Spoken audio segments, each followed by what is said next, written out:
नमस्कार मित्रांनो, मी आहे प्रलय पाटील आणि आपल्या नव्या यूट्यूब वाहिनीमध्ये स्वागत आहे.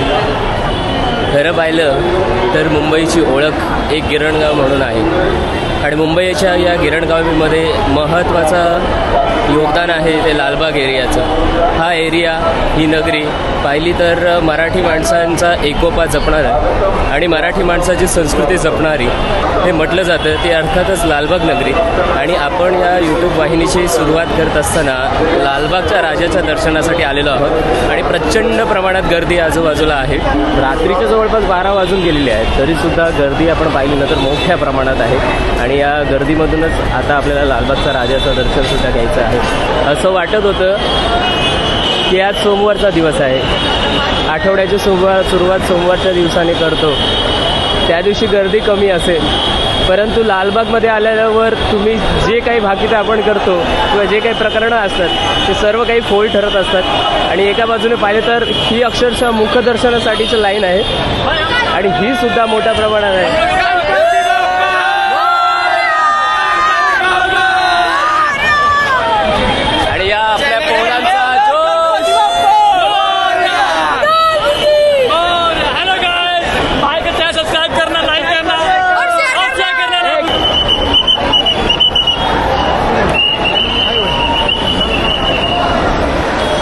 मोठ्या प्रमाणात गर्दी आहे. अजूनही संधी नाही आतमध्ये जाण्यासाठी. इकडे पुढून मार्ग आहे, प्रवेश दिलेला आहे आणि इकडून मुखदर्शन करण्यासाठीची रांग, मोठी आणि भली मोठी रांग. आता आपण त्या रांगेमध्ये जाणार आहोत. किती वेळ लागेल मुखदर्शन घेण्यासाठी हे काय माहीत नाही, परंतु आपण तिथून सुरुवात करूया. फायनली आपल्याला जिथून रांग सुरुवात होते तिथून एंट्री घेतले. गर्दी हळूहळू वाढत जाणार आहे आणि हा गर्दीचा आनंद, मुंबई म्हटलं की गर्दी आणि मुंबई हे समीकरण काही वेगळं नाही आहे. एकाच नाण्याच्या दोन बाजू बनून राहिल्यात आणि अशाच गर्दीमधून आपण प्रवेश घेतला आहे आणि इथून लालबागच्या राजाचा मुखदर्शन घेण्यासाठी आपण पुढे जाणार आहोत.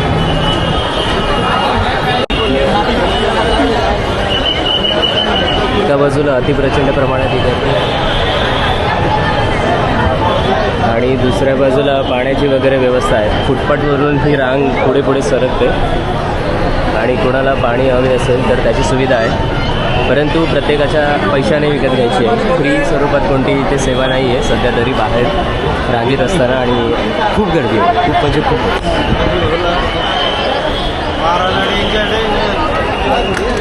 मगाशी म्हटलं की पाण्याची सुविधा नाही आहे, परंतु इथे मोफत पाण्याची सुविधासुद्धा केलेली आहे लालबाग मंडळाने. तर इथून पाणीसुद्धा आपण घेऊ शकता आणि पुढे जाऊ शकता. या बाजूला मेन रोड आहे, लालबागचा फ्लायओव्हर, त्याखालून पलीकडून इकडच्या बाजूने भाविक आतमध्ये प्रवेश करतात आणि इकडे समोर थोड्याच वेळात आता आपण मुख्य प्रवेशद्वाराच्या आधी हा दुसरा एक रूट आहे, इथून प्रवेश करतो.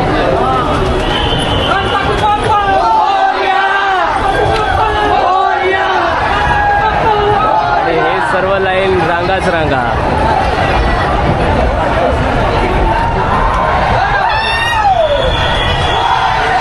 असं वाटत नाही की रात्र आहे. मोठ्या प्रमाणात लाईन आहे आणि रात्रीचा दिवस करण्याची ताकद ही मुंबईच्या गणेश उत्सवामध्ये निश्चितपणे आहे. ही पहा लाईन.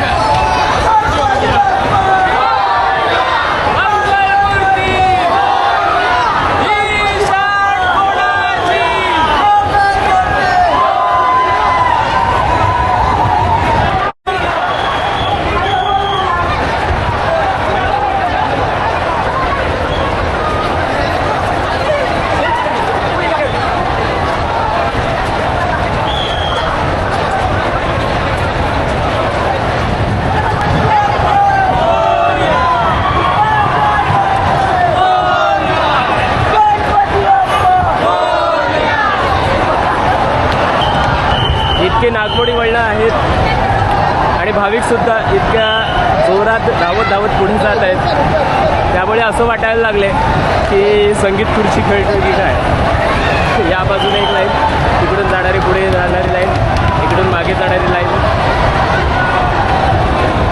इथून आपण एंट्री घेतली होती आणि हा पूर्ण बॉक्स, त्याच्यातून नागमोडी वळणे घेणारा रस्ता, रांगा पुढे सरकत आहेत आता आणि त्या खूप जलद गतीने सरकत आहेत. इथून वर जायचं आहे, पुढून पुन्हा दुसरा एक बॉक्स आहे, तो सुद्धा ओलांडावा लागणार आहे.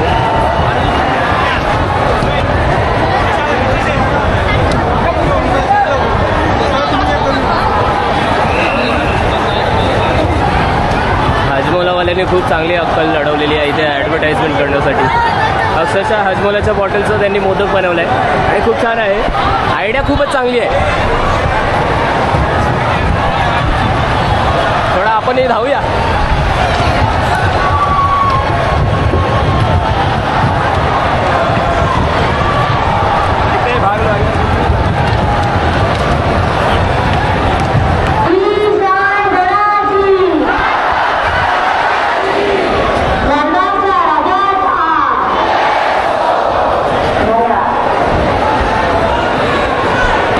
जशी रात्र होत चालले तशी गर्दी मात्र वाढत चालली. असं वाटत होतं की जसं रात्र होणार तशी गर्दी कमी होत जाणार आहे, परंतु तसं काहीच नाही आहे. माझ्या मागे सुद्धा मोठ्या प्रमाणात आणि प्रचंड गर्दी आहे. समोर पाहिलं इथे सुद्धा मोठ्या प्रमाणात गर्दी आहे.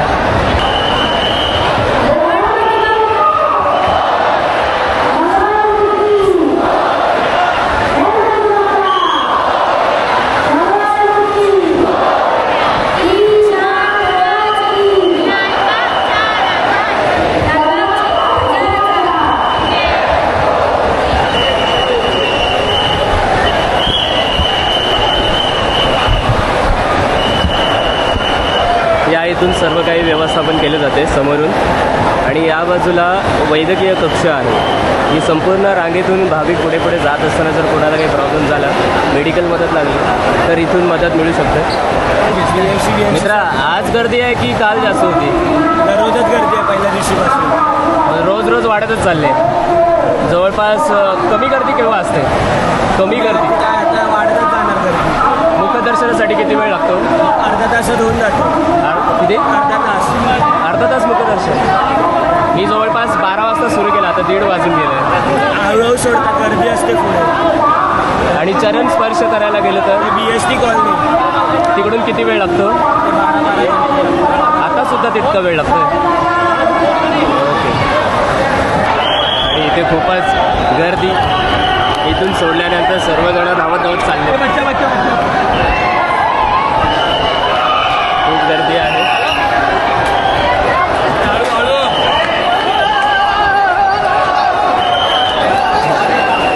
प्रत्येकाला पुढे जायचं आहे. थोड्या वेळापूर्वी पाऊसही येऊन गेला होता, त्या कारणानं इथला भाग होता गर्दीचा, तो काही क्षणांसाठी थांबवला होता. पाऊस गेल्यानंतर पुन्हा एकदा या मागच्या गर्दीला पुढे जाण्याची संधी दिली. थोडासा ओला ओला झाला आहे. अजून मी पुन्हा एकदा एंट्री घेतोय आपण आता. आणि समोर डेकोरेशन खूपच सुंदर आहे. लाईट्स काहीतरी वेगळ्याच प्रकारच्या इथे.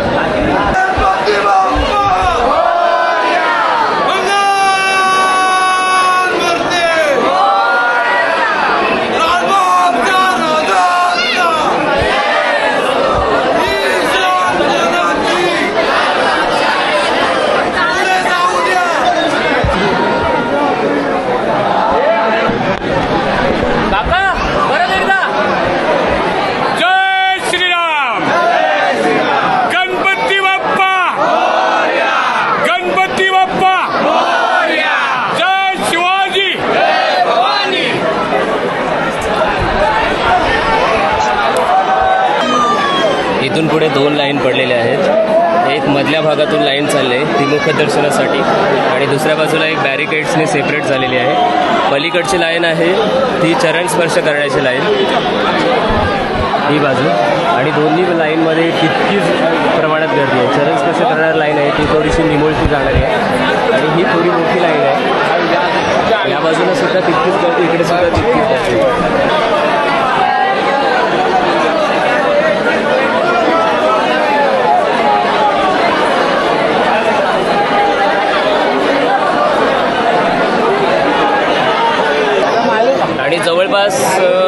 2 तास लाईनमध्ये आम्ही आहोत आणि माझ्यासोबत आहेत हे सर्व काही मुखदर्शनाच्या लाईनमध्ये 2 तास सुरुवात केली, 2 तास व्हायला आले आणि समोर गणेशाची सुंदर अशी मूर्ती आपण पाहणार आहोत. थोडा अजून विलंब आहे, प्रतीक्षा करूया, संयम पाळूया आणि पुढे सुद्धा पाहूया.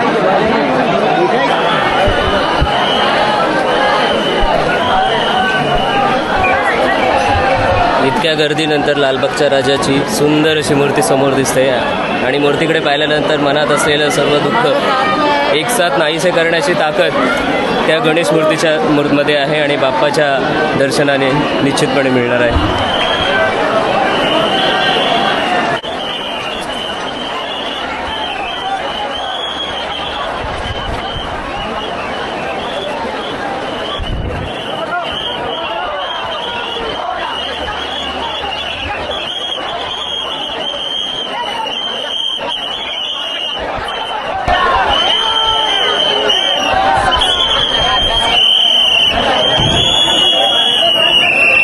फायनली आपण लालबागच्या राजाचं दर्शन घेतोय.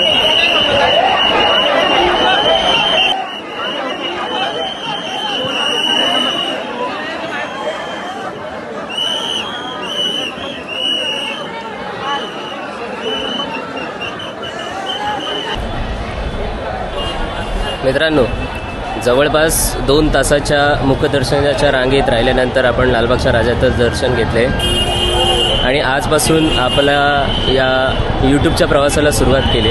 हा पहिलाच ब्लॉग होता, तर हा ब्लॉग कसा झाला, त्याच्यामध्ये चुका झाल्या असतील किंवा त्याच्यामध्ये काही सुधारणा करायची असतील तर त्यासाठी आपण खाली कमेंटमध्ये जरूर सांगावे आणि सपोर्टसुद्धा करा. सपोर्ट करण्यासाठी लाईक करा, कमेंट करा, शेअर करा. हे काही तुम्हाला सांगायची गरज नाही, ते तुम्ही करणार हे मला माहिती आहे. आणि अशाच प्रकारचं मुंबईच्या विषयी मी विविध असे ब्लॉग तुमच्यासाठी घेऊन येणार आहे. माझ्या नजरेतून मी तुम्हाला मुंबईचं इतिहास, मुंबई सद्यस्थिती कशी बदलत गेली, मुंबईची संस्कृती, अशा विविध गोष्टी तुमच्यासमोर आणण्याचा प्रयत्न करणार आहे माझ्या नजरेतून. तर ते पाहण्यासाठी कनेक्टेड राहा आणि कृपया माझ्या या यूट्यूब वाहिनीला सबस्क्राईब करा. धन्यवाद.